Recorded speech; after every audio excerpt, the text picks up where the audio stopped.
Erica Serwin here from Pink Buckaroo Designs, and today I'm going to show you this really pretty card that I made using the stamp set Reason for the Season. This stamp set is designed to be 3-step stamping, so it has 1, 2, and 3 different layers you can do to make this pretty poinsettia. Now what I did is use some embossing powder in only 2 of the stamps, so I'm going to show you how to do that, but first I want to show you how I did the background on my card. I went to the craft store recently and kind of perused the holiday aisle for some inspiration, and I was really inspired by their wrapping paper. So this card background comes from some wrapping paper that I saw. I punched several 1-inch circles from our red foil cardstock that is in the holiday catalog. And this is a regular real red card base. So I'm just going to start putting these on, and to help me get these in, you know, not just random uneven pattern, this is how I started. I put 2 in the center like that, and then I put 2 over, 1 on each side like that.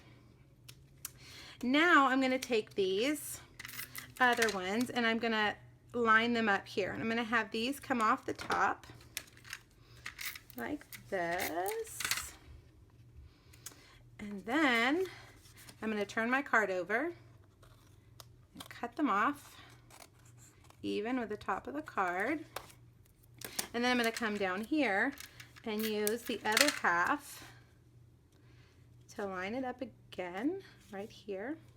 So really you only need 6 circles. Alright, so that's the background.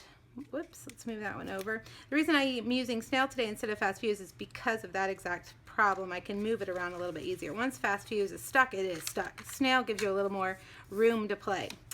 Alright, so now I'm going to use a piece of vellum. This is 2 inches by 4 1/4, and I'm going to stamp the sentiment, "A Very Merry Christmas to You," from the same Reason for the Season stamp set. And I'm using our new archival black ink because it will stamp pretty well on this vellum. You have to be careful because it does slide around, and it is, you can see that I slid it around a little too much. So it does take, I will tell you, it took me a couple of tries to get it right on the other one. So I was prepared with several pieces of vellum. Much better. All right, so I'm gonna let that dry a little bit while we work on our poinsettia. Now I've got a piece of real red cardstock, and I'm going to take this stamp. It's the more of the solid image of the flower, and I'm going to stamp it in Versamark.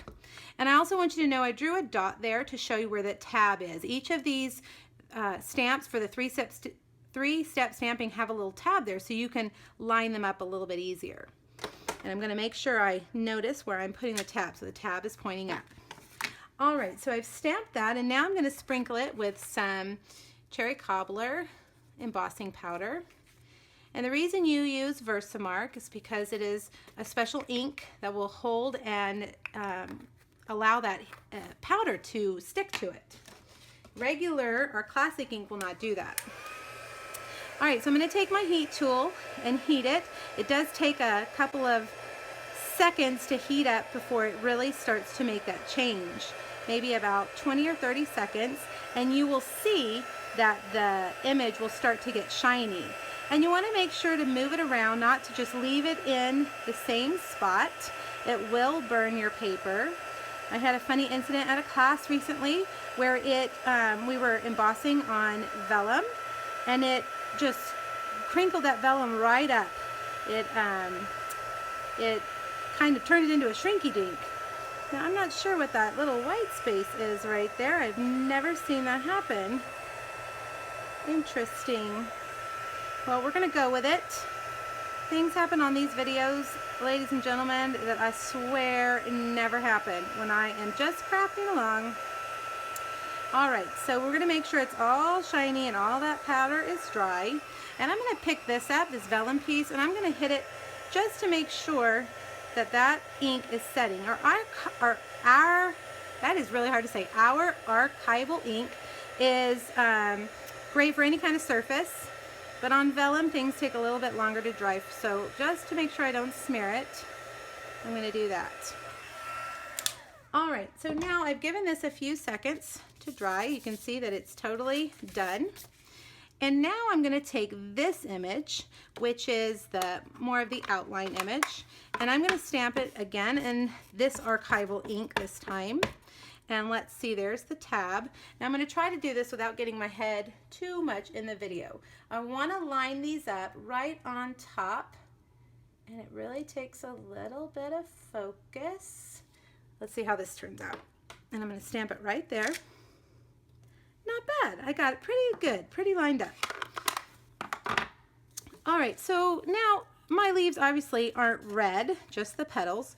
So I'm going to take my paper snips and go along the outside of the black lines and cut this out.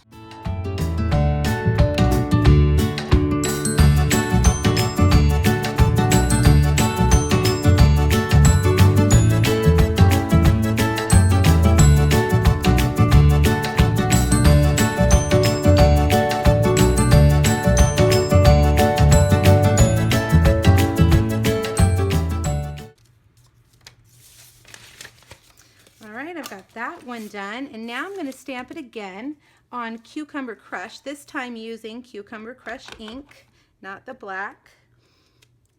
And I'm going to cut just the leaves out this time. Make sure when you're cutting these to cut off all that excess cardstock. It's going to make it a lot easier to get around. And when you cut, you want to go on the outside of that, and where the petals are, I'm just going to cut across, because we don't need to worry about those. We just are really focusing on the leaves here, but we want to leave the base here of the petals there so we can adhere the real red piece on in just a minute. So I'm going to quickly cut this out. I know some of you don't like fussy cutting, and I will say that I used to not too, but once you get these paper snips, it makes the world of difference. All right, so let's put some adhesive here and add this on. Let's see if we can get it lined up. And how about right there? All right, so now we need some gold pieces in the middle. This is the gold glimmer paper, and I'm using the Cupcake Builder Punch, and I'm going to get those 3 circles. Those are the perfect size. So they are so tiny. I'm going to get some of our fine tip glue pen, and I'm just going to put a couple of little dots, blend it all in there together. And did you see that, guys? This goes right in here, and I was not going to take the time on the video because I am starting to have a hard time seeing it. I think it may be time for glasses for me. So we'll just put it aside, and I'll do it when you guys aren't watching. Now I have some tweezers here to help me. I have told you guys so many times that I am the world's worst when it comes to liquid glue. So if I was to try to do this with my fingers, it would be a giant mess. Whoops, let's see if we can get this guy flipped over. And oh, come on, he just wants to go upside down, doesn't he? Let's see, there we go. All right, get that, all those arranged like that. And there we have our flower. Pretty neat. All right, so let's go back to our card base, and we have our piece of vellum.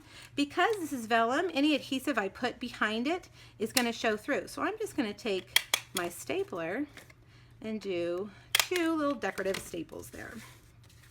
We're going to attach our poinsettia. Hope I'm still in the camera frame here. I've got stuff everywhere. We're going to attach our poinsettia with, whoops, these guys seem to be going around, with Stampin' Dimensionals.